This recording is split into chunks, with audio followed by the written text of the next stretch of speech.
아멘, 아멘. 우리는 살아계신 예수님을 믿습니다. 여러분, 예수님은 죽은 지 사흘 만에 부활하셨습니다. 여러분 믿으십니까? 아멘. 그분은 살아계신 주님이시고, 따라서 기독교는, 교회는 생명의 종교입니다. 사망 권세 몰아시고 또 죽음에서 일어나셔서 무덤 문을 열고 나오셨기 때문에 저와 여러분들은 그 살아계신 예수님을 믿는 사람들이고, 그리고 살아계신 예수님의 길을 선택한 사람들이죠. 어떤 시골집에 할머니와 손자가 살고 있었는데 불행하게도 불이 났습니다. 방 안에서 자고 있는 손자를 살리려고 불 속에 뛰어 들어갔던 그 할머니는 손자를 미처 구하지 못하고 다시 나오지 못했습니다. 그러니까 불길이 점점점 강해지게 되고, 근데 동네 사람들이 모두들 다 용기를 못 내고 있었는데 허름한 한 남자가 뻘겋게 불이 달여진 그 쇠붙이 문고리를 밀고서 그 불 속으로 뛰어들어가 어린 소년을 구출해내었습니다. 근데 그는 심한 화상을 입으면서 어린아이를 구해준 것이지요. 이제 집도 없고 할머니도 잃어버리고 보호자도 없고 그 고아를 누가 키워줄 것인가, 마을 사람들이 서로 모여서 회의를 하게 되었습니다. 그리고 토론한 후에 이제 끝내는 그럼 지원자를 우리가 좀 받아보기로 하자. 그래서 첫 번째로 지원자가 나타났습니다. 그 마을에서 가장 부자이고 큰 집에 사는 어른이 나오셨습니다. 두 번째로 그 마을에서 가장 똑똑하다고 학식이 높으신 분이 이 아이를 키워줘야 했다고 자원했습니다. 그런데 세 번째로 이 사람이 나타났습니다. 이 아이를 살리기 위해 불 속으로 뛰어들어가 화상을 입은 그 허름한 사람이 사람들 앞으로 나오게 되었습니다. 사랑하는 성도 여러분, 여러분들이 이 소년의 입장이라면 이 세 사람 중에 여러분의 자신들을 누구에게 맡기시겠습니까? 자기를 위해 목숨을 걸고 사랑으로 해준 사람에게 우리가 맡기지 않겠습니까? 이것이 오늘 부활 아침에 우리에게 주시는 하나님의 메시지라는 것입니다. 어느 교회에서 찬송가 경연대회가 열렸는데요. 이제 5월달 가정의 달을 맞이해서 가족들이 나와서 이제 찬송을 부르며 경연대회를 했습니다. 근데 어떤 가정이 찬송을 부르다가 그만 가사를 틀리게 부르던 모양입니다. 근데 교인들이 그것을 보고 있다가 막 킥킥대며 막 웃습니다. 틀리게 하니까. 근데 찬송을 부르던 그 집사님의 얼굴이 갑자기 뻘겋게 막 달아오르는 겁니다. 그래서 찬송가를 다 부르고 부끄러운 듯이 고개를 숙이고 자리에 돌아가 앉게 됩니다. 그 다음 차례는 담임 목사님 가정이 찬송을 부르는 차례였습니다. 근데 이번에도 목사님이 찬송을 부르면서 가사가 틀렸습니다. 근데 교인들이 더 크게 재미나게 웃는 모양입니다. 방금 가사를 틀리게 부른 집사님의 얼굴 가운데도 잔잔한 미소가 있게 됩니다.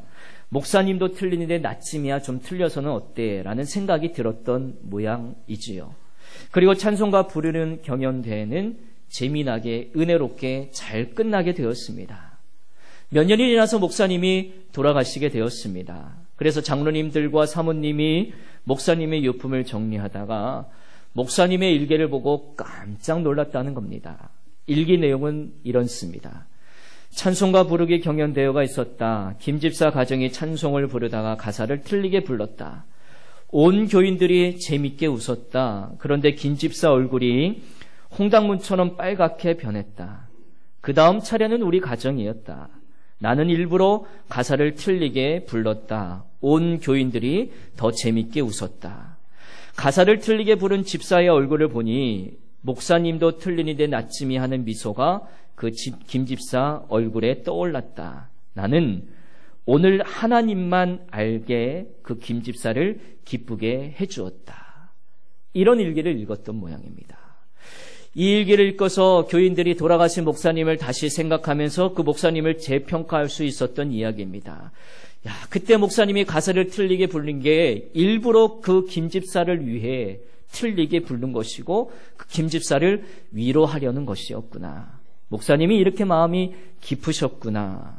여러분, 그렇습니다. 2000년이 지난 지금 이 땅 가운데 예수님이 부활하신 현장 가운데 오늘 예배 드리는 가운데 이 예수님의 부활의 메시지 마찬가지로 우리가 재평가하셔야 됩니다.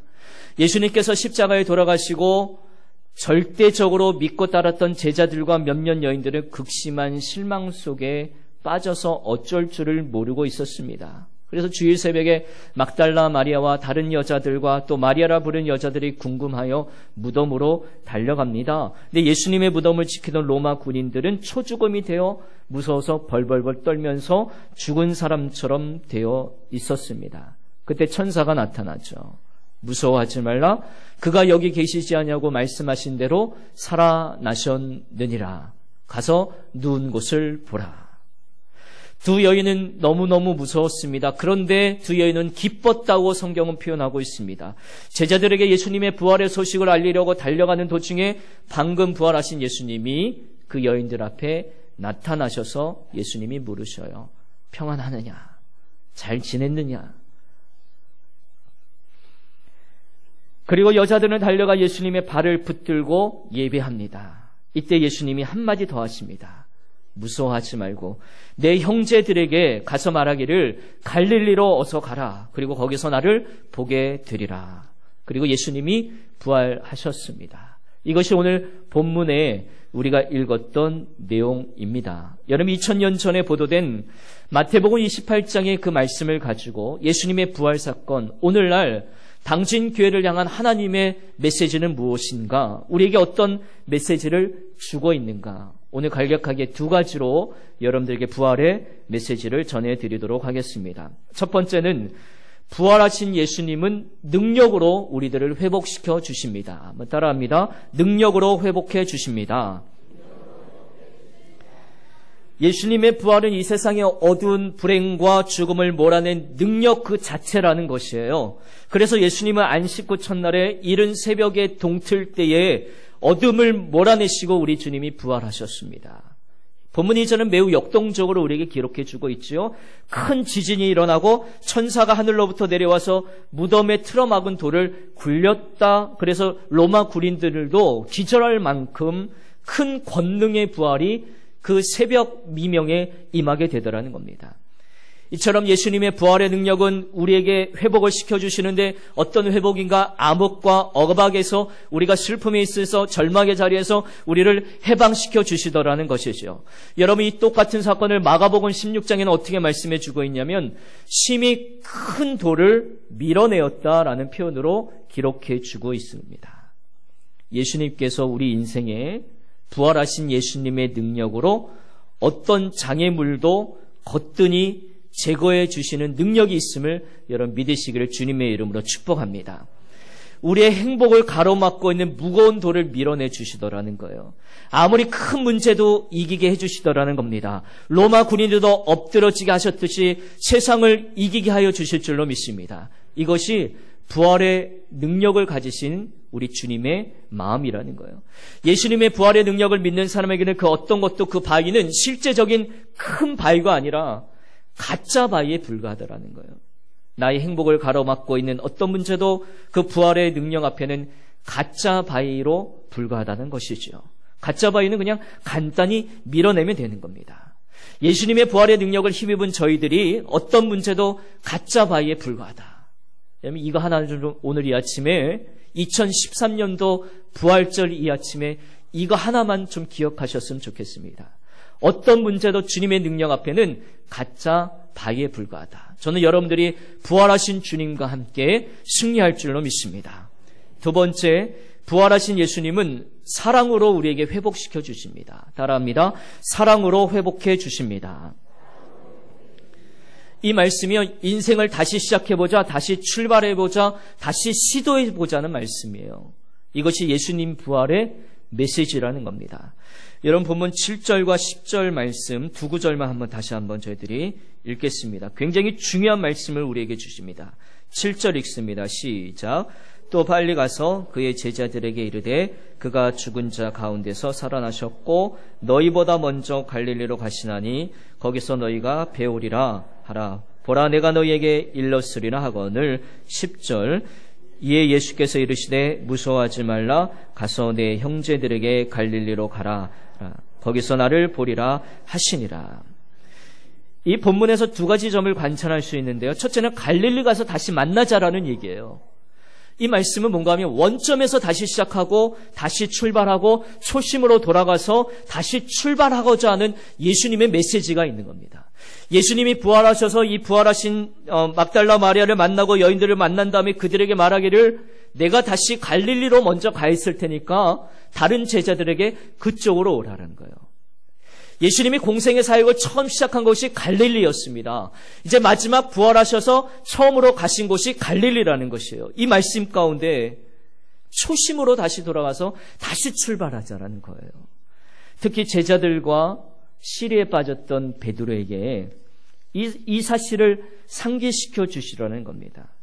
이미 예수님은 십자가 지시기 전에 제자들이 실패할 것을 다 알고 계셨고 부인할 것을 알고 계셨고 제자들이 다 흩어질 것을 알고 계셨어요. 그래서 흩어져서 다시 본업으로 돌아갈 것을 옛날의 생활로 돌아갈 것을 다 이미 알고 계시고 그래서 그 예수님께서 말씀하실 때 내가 살아난 뒤에는 너희보다 내가 먼저 갈릴리로 가리라. 이미 예언의 말씀을 제자들에게 주셨는데 제자들은 이 말씀을 귀에 담아 듣지 않았습니다.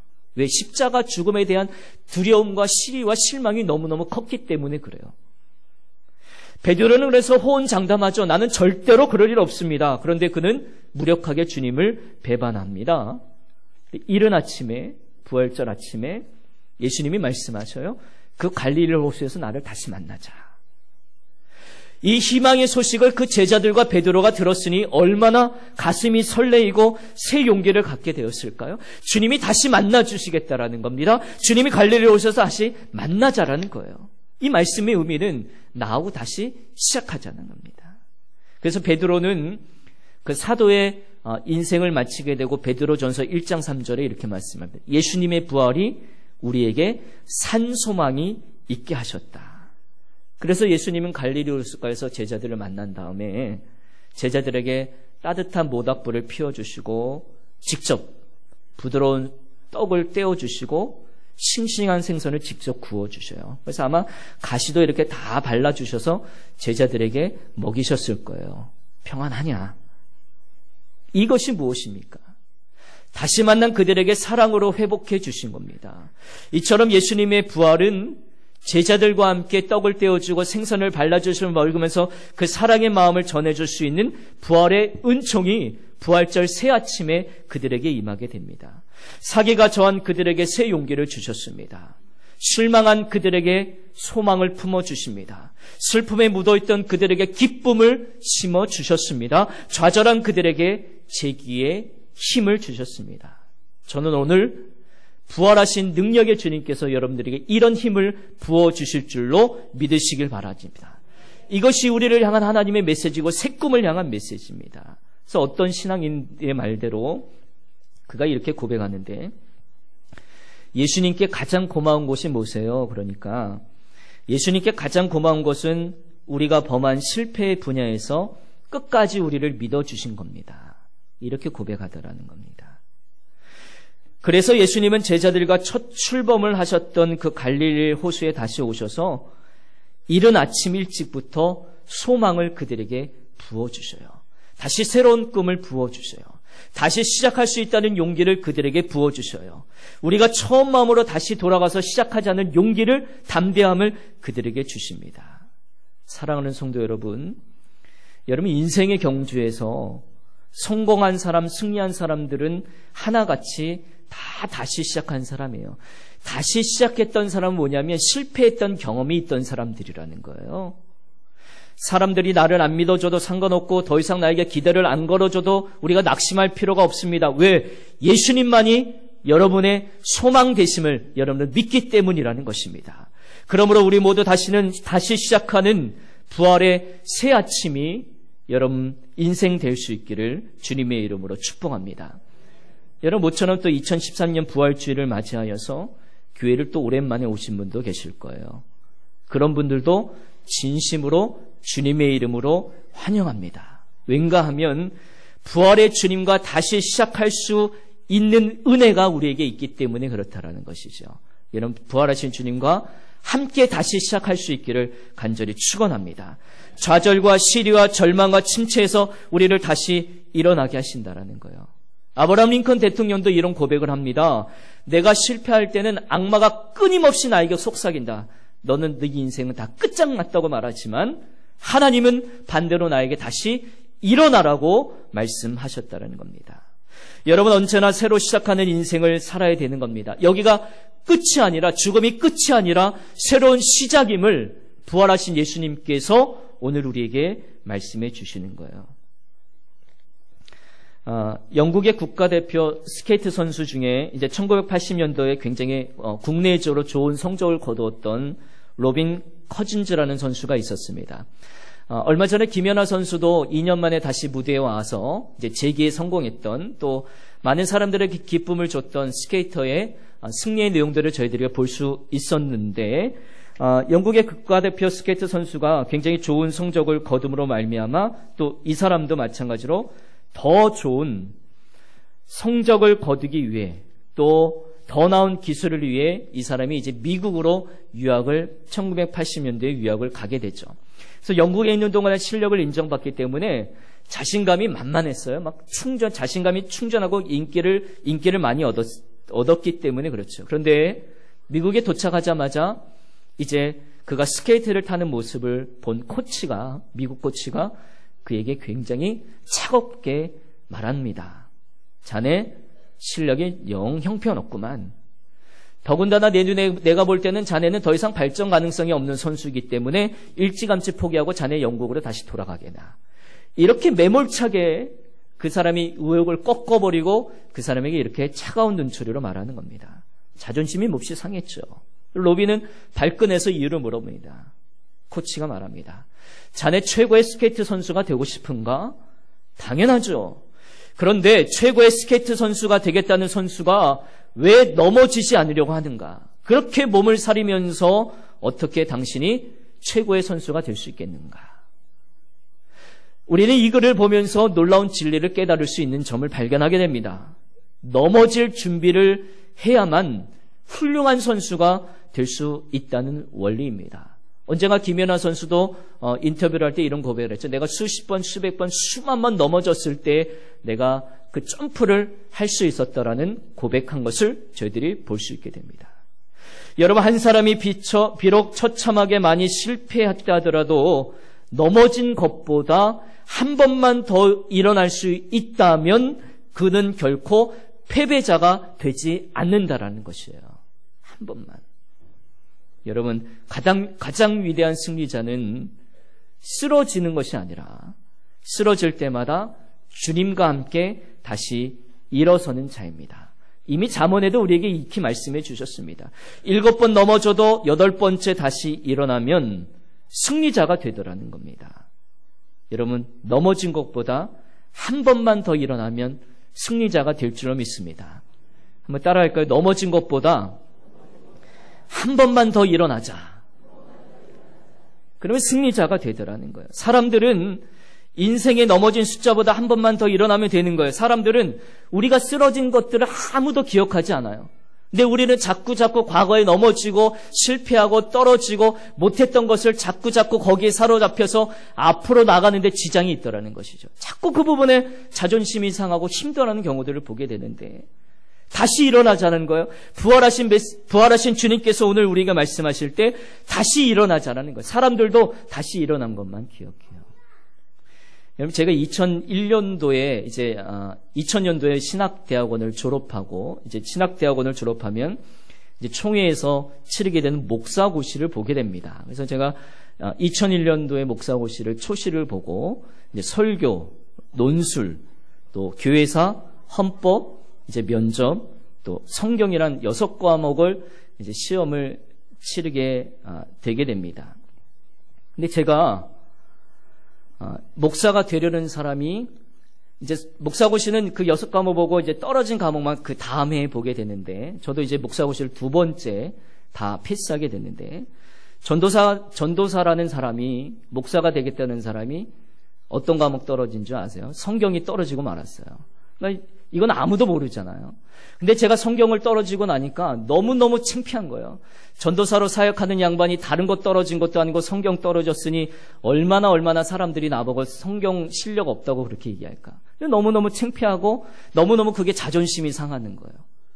근데 하나님께 또 그거를 또 한 해 동안 준비하면서 저에게는 더 은혜스러운 시간이 된 겁니다. 성경이 떨어졌으니까 성경을 얼마나 더 자세히 공부했겠어요. 다음에 또 떨어지면 정말로 창피한 일이잖아요. 근데 많은 성도님들이 근데 그거를 기억하지 않더라고요. 나중에 목사고시 합격하고 목사 안수 받는 것, 목사님 된 것, 그것만 기억하고 그것만 축하해주고 있다라는 것이에요. 그 어느 한 사람도 저에게 와서 아유 성경 떨어진 목사님이라고 얘기한 적 한 번도 없거든요. 한 번도 없거든요. 여러분 마찬가지예요. 여러분 우리가 다시 일어난 것만 기억하면 되는 거예요. 사람들은 과거의 일을 오래 기억하지 않아요. 지금 현재 일어난 것을 기억하더라는 겁니다. 여러분 사람은 실패 때문에 여러분 저평가를 받는 대신에 또 실패를 딛고 일어난 불굴의 의지로 더욱 존경을 받게 됩니다. 여러분 부활신앙은 일어나는 신앙입니다. 성경에서는 일어나는 말씀이 618번이나 등장하고 있어요. 침체의 자리에서 일어나라, 좌절의 자리에서 일어나라, 의욕상실의 자리에서 일어나고 슬럼프에서도 일어나고 우리 자녀들이 사춘기에 빠져있다면 그 사춘기에서도 자리에서도 일어나라고 성경은 우리에게 말씀해 주십니다. 여러분 일어나는 부활절 되기를 간절히 소원합니다. 특히 예수님을 만난 사람들은 모두가 다 일어났습니다. 예수님을 만난 사람은 다 일어났어요. 다리 전 사람도 일어났고 병든 사람도 일어났고 안진뱅이 된 사람도 일어났고 절망의 자리에서 일어났고 죽은 지 나흘 된 사람도 다 일어났어요. 예수 믿는 사람의 공통점이에요. 부활신앙을 가짐으로 다 일어났습니다. 베드로도 인생을 자표자기하고 또 구걸하던 사람에게 나사렛 예수의 이름으로 일어나라 그렇게 희망을 심어주었거든요. 왜? 베드로가 이미 예수님과 함께 동행함으로 자기가 그것을 체험했기 때문에 그래요. 침체되고 다시 업으로 돌아갔던 그가 예수님이 다시 만나주심으로 다시 회복시켜주심으로 사랑으로 함께해 주심으로 부활의 능력으로 일으켜주심으로 나사렛 예수의 이름 하나면 금과 음은 없어도 다시 일어날 수 있겠구나. 이것을 알게 되었죠. 그래서 그 안진뱅이에게 나사렛 예수의 이름으로 일어나라. 희망을 심어주게 되었습니다. 여러분 자리에서 여러분 주님과 함께 일어날 수 있기를 바랍니다. 예수님은 오늘도 부활의 능력으로 일으켜주시고 사랑으로 회복시켜 주시는 은혜. 이 아침이 바로 회복의 아침이요. 재기의 아침이요. 다시 시작하는 아침이 될 줄로 믿습니다. 기도하겠습니다. 예수님의 이름으로 일어서겠습니다. 부활하신 주님의 능력으로 우리가 다시 쓰러지지 않고 혹 쓰러진다 할지라도 다시 일어나겠습니다. 하나님, 우리 손을 주님의 의로